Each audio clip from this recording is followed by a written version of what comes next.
Mga katrops, welcome back ulit kayo sa aking channel Sports React PH at ngayon na ay pag-uusapan natin ang balitang magiging 6th man na lamang nga daw si Russell Westbrook sa Los Angeles Clippers. Pag-uusapan na rin nga natin ngayon dito sa ating panibagong video ang balitang ayaw nga daw talaga ni D'Angelo Russell na magpa-trade ngayong season.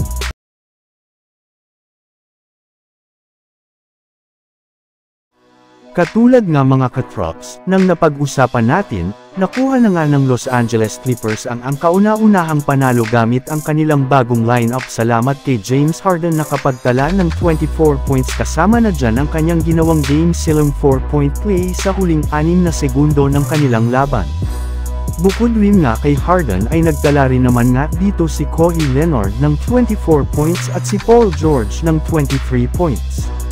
Kaya dahil nga sa kanilang pagkapanalo ay naputol na nga po ng Los Angeles Clippers ang kanilang 6-game losing streak at umakyat na nga sa 4 wins at 7 losses ang kanilang kasalukuyang record sa standings ng Western Conference. Kaya hindi nga napigilan pa ng kanilang mga players na matuwa sa kanilang naging performance. At isa rin naman nga sa mga rason ng kanilang pagkapanalo ay nang piliin mismo ni Russell Westbrook na umalis sa kanilang starting lineup at maglaro na lamang ng off the bench bilang kanilang 6th man. Yes, bagamat man nga nakapagtala lamang si Westbrook ng 8 points, 3 rebounds at 2 assists sa kanilang laro ay naayos at mas naging solido na rin naman nga ang opensa ng kanilang starting lineup at naiwasan rin naman nga nila na magkamali sa kanilang mga ginagawang plays at nangyari nga iyan simula nang mawala si Westbrook sa kanilang starting 5. Samantala pumunta naman tayo sa ating sunod na pag-uusapan ngayon sa balitang ayaw nga daw talaga ni D'Angelo Russell na magpa-trade ngayong season. Matapos nga mga katrops, na manalo ang Los Angeles Lakers sa kanilang game kontra sa Portland Trail Blazers noong nakaraang araw ay umakyat na nga sa 3 wins at 0 losses ang kanilang record sa group stage ng in-season tournament kung saan sila na nga ang nangungunang kupunan dito. Bukod rin nga dyan ay paunti-unti na rin naman ngang umaangat ngayon ang kanilang team sa standings ng Western Conference.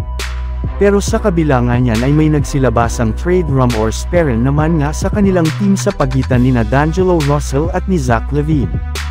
Pero ayon rin naman nga sa naging pahayag ni D'Angelo Russell, alam rin naman nga daw niya ang mga nagsilabasang balita patungkol sa kanya. Pero hindi rin naman nga niya ito iniintindi sa katunayan, mas nakafocus pa rin nga siya na makapag-ambag sa kanilang mga laro.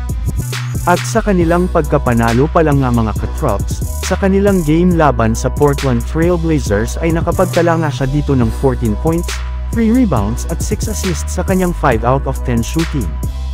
Kaya sa kanyang ipinapakitang performance pa lang nga ay ipinapahiwatig na nga nito na ayaw niya sa ideya na pag-trade sa kanya muli ng Los Angeles Lakers. So yun lang nga mga katrops ang handog ko sa inyong storya ngayong araw. Sana nag-enjoy kayo. Please like and subscribe my YouTube channel Sports React PH para sa iba pang storya at update patungkol sa NBA. Kita-kits muli sa ating susunod na video.